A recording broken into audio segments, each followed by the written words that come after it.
வணக்கம், நான் உங்கள் தோழி நர்மதா. இன்றைக்கி என்ன வீடியோ பார்த்தீங்கன்னாக்கா, சரி சீசன் வந்து முடியுதுங்க. பூ டிசம்பர் பூ. கோழி ஏன் கத்துதுன்னு தெரில, கொஞ்சம் சத்தம் கேட்டாலே கத்திகிட்டே இருக்குங்க. அதனால் அமைதியாரு. சீசன் வந்து முடியறதுனால சரி இன்றைக்கி ஒரு நாள் பூ பறிக்காமல் அப்படியே செடியிலே விட்டுடலாம் பூவை அப்படின்னு சொல்லிட்டு பார்த்தேங்க. இப்போ வந்து மணி 12:30 இருந்தாலுமே எனக்கு மனசு கேட்கலைங்க. சரி நான் என்ன நினச்சேன், கொட்டிடும் எல்லாம் அப்படின்னு பார்த்தேன்.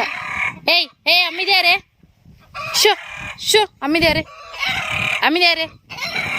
பா பா பா. ஏன் என்னாச்சு ஏன் தெரியல, கத்துதுங்க. கெரிப்புள்ள வந்தால் கத்தும். அதனால சரி இன்றைக்கி ஒரு நாள் பூவை வந்து செடியிலே விடலான்னு பார்த்தேன். செடிக்காக எனக்கு மனசு கேட்கல. சரி பறித்து வச்சுக்கலாமே அப்படின்ட்டு இன்றைக்கி இப்போ வந்து பறிக்க வந்திருக்கேங்க. பாருங்கள் எவ்வளோ வெயில் காயுதுன்னு. என்னன்னு தெரில, கத்திகிட்டே இருக்குது. கலர் கொஞ்சம் சேஞ்ச் ஆகிடுச்சிங்க. பாருங்கள் தெரியுதுங்களா? ஒரு 10 நிமிஷத்தில் பறிச்சுருவோங்க. ஏன்னா கம்மியாகிடுச்சு பூவு. கடன்னு பறிச்சுருவோங்க. நான்லாம் ஃபோனை கீழே வச்சேன்னா 5-10 நிமிஷம் கூட ஆகாது. கோழி ஒன்று முட்டை போட உட்காண்ட்ருக்கு. ஏஞ்சி வருது கீழே வெளியில், தெரியுதுங்களா? இது தெரியாது.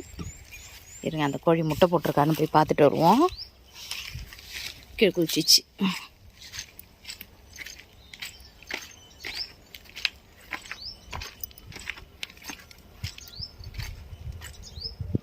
அந்த கோழி தாங்க இப்போ முட்டை போட்டு போய்க்குது. 2 முட்டை இருக்கே, போட்டிருக்கு போல முட்டை.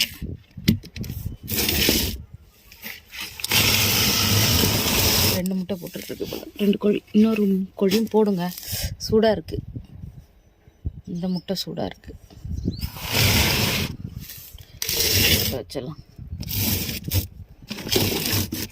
பாருங்க. சரிங்க, எடுத்துகிட்டு போயிட்டு இது உள்ளே வச்சுட்டு பூ பறிச்சிடலாம். பாருங்க, டிசம்பர் பூ பறிச்சிட்டேன். ஒரு தட்டு ஃபுல்லாக வந்திருக்கு. என்னங்க இது ஒரு 3 முழம் வருங்க, அவ்வளோதான். பாருங்கள், டிசம்பர் பூ பறித்தோம் பார்த்தீங்களா? நான் கட்டிட்டேன். காம்பு வந்து நல்லா நெருக்கி வச்சு கட்டியிருக்கேன் பாருங்கள். நார்மலாக கட்டுற மாதிரி நம்ம எப்பயும் கட்டுவோம் பார்த்தீங்களா, அந்த மாதிரி தான் கட்டியிருக்கேன். பாருங்கள், நல்லா இருக்குங்களா?